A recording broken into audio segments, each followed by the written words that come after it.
इश्क की रस्म और सरकार बदलने के लिए मेरा यकीन है अब इनकलाब आएगा।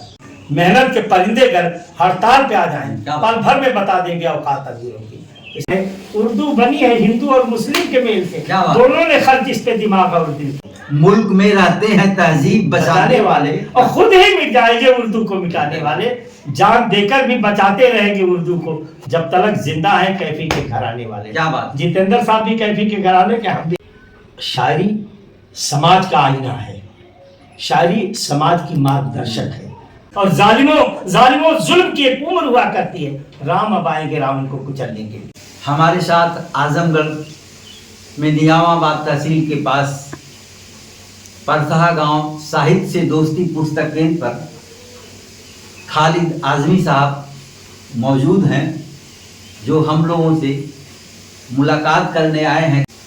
और आप उर्दू अदब के, साहित्य के प्रोग्रेसिव राइटर्स और तरक्की पसंद लेखक के रूप में आप दिल्ली दूरदर्शन में बहुत दिनों तक उर्दू की सेवा की है। आजमगढ़ में आप या दिल्ली में परिचय की मोहताज नहीं है, तो आप हमारे दर्शकों को अपना छोटा सा परिचय दें। लोग मुझे खालिद आजमी के नाम से जानते हैं और मैं दिल्ली में पिछले 24 साल से रह रहा हूँ और रहने वाला आजमगढ़ ज़िले के भैरवपुर दरगाह गांव का हूँ। और मुख्यतः मेरे ज़िंदगी की शुरुआत जो सामाजिक तौर पर ऑल इंडिया स्टूडेंट फेडरेशन से हुई, आजमगढ़ से होते हुए लखनऊ होते हुए दिल्ली तक का मैंने सफ़र किया।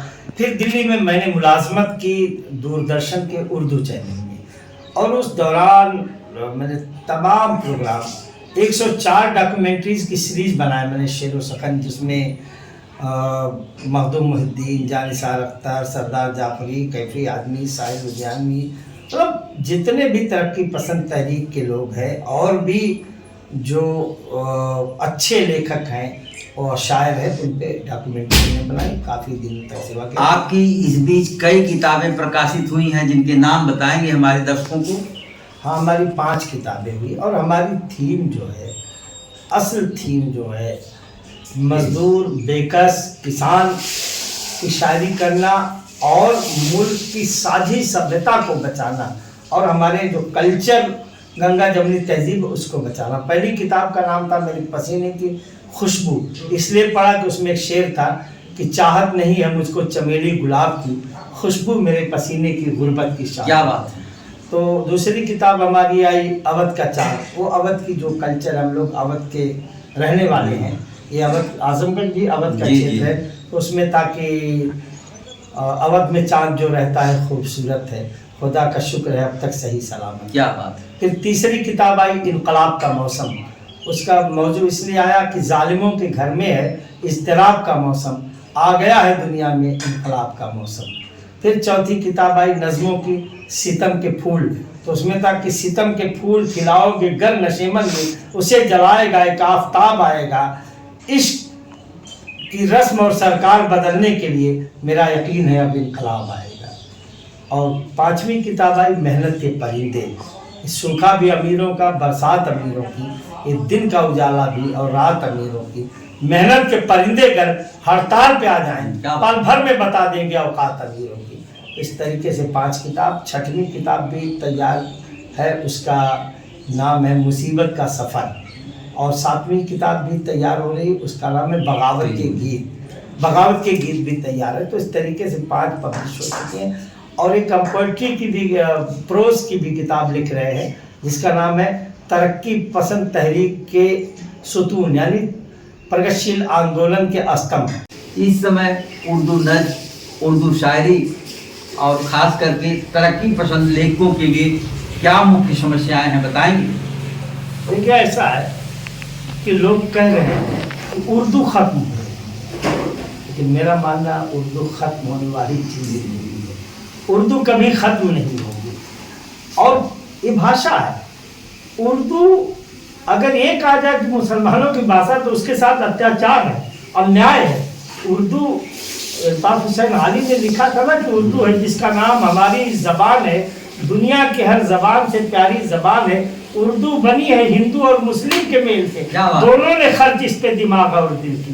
तब उर्दू बनी। तो अब उर्दू की हिफाजत खालिद आज़मी अकेले नहीं कर रहे हैं। उर्दू की हिफाजत अगर कहा जाए शकील आज़मी नहीं कर रहे हैं, उर्दू की हिफाजत अज़्म शाकरी नहीं कर रहे हैं, उर्दू की हिफाजत जितेंद्र हरी पांडे भी कर रहे हैं, उर्दू की हिफाजत श्याम सिंह यादव कर रहे हैं जो जौनपुर के हैं, MP रहे, मुशायरे कराते हैं, उर्दू की महफिलों में जाते हैं।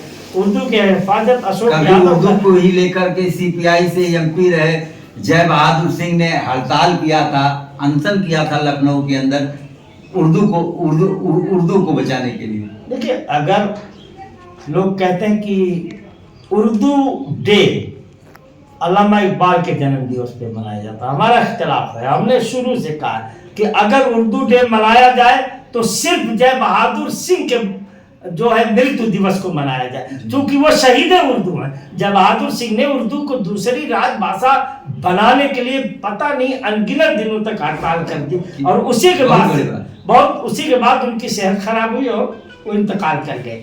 और जय बहादुर सिंह को शहीद उर्दू का खिताब मिलना चाहिए, और उन्होंने बचाया है, और उसी तरीके से आज भी लोग बचा रहे हैं। कैफी को चाहने खालिद भाई अभी बातचीत में एक आपसे ही सुना रहे थे कि कैफी की खानदान जब तक हाँ, कह तो रहे इस तरह से है कि मुल्क में रहते हैं तहजीब बचाने वाले, मुल्क में रहते हैं तहजीब बचाने वाले, और खुद ही मिट जाएंगे उर्दू को मिटाने वाले।